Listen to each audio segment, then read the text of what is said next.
how many hours a week you waste, and the classic answer is something like 4 to 6 hours a day. You know, inefficient studying, watching things on YouTube that not only do you not want to watch, that you don't even care about, that make you feel horrible about watching after you're done. That's probably 4 hours right there.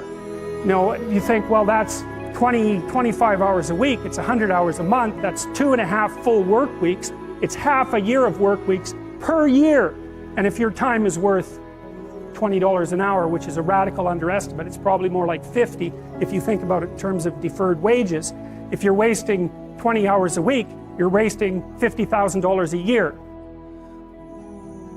If you look at many of the most creative and productive people on the planet, they are doing and working in such vastly different ways. Because if you want to achieve the results only 5% achieve, you've got to think and produce and behave like only 5% of the people on the planet. And the best people on the planet in terms of creativity and productivity are not spending their finest hours addicted to distraction. They are doing work that matters. They're not doing fake work, they're doing real work. And so if your life isn't everything it could be, you could ask yourself, well, what would happen if you just stopped wasting the opportunities that are in front of you? You'd be, who knows how much more efficient?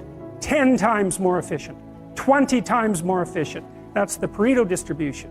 You have no idea how efficient people get. It's off the charts.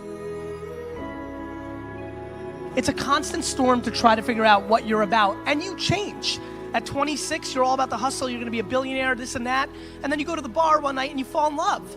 And it changes what you care about, right? And then you have a child, and then this happens, and then that happens. Things change.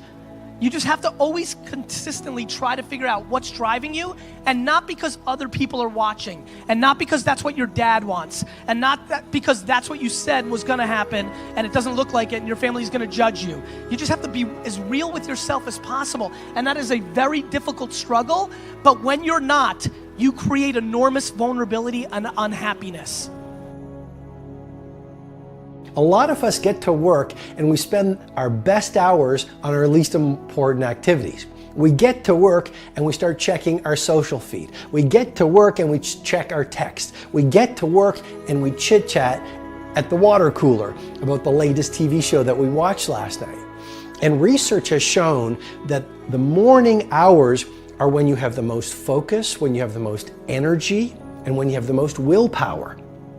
And so you want to use that first 90 minutes, you know, that is game time, that's show time.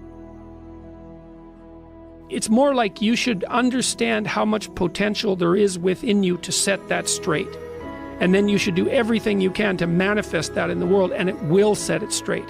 And that's better than self-esteem. It's like you're in a crooked, horrible position. Okay, fine, there's a lot of suffering and pain associated with that. Yeah, you can't just feel good about that because it's not good.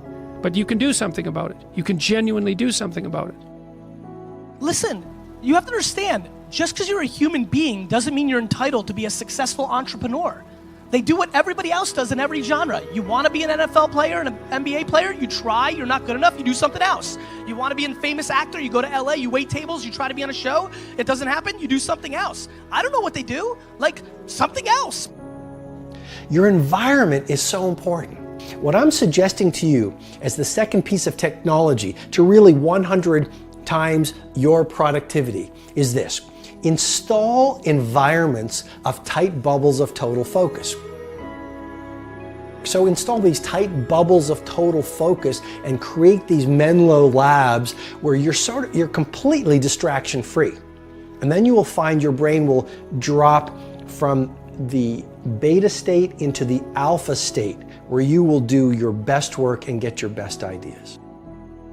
Stop doing the things that you know are wrong that you could stop doing.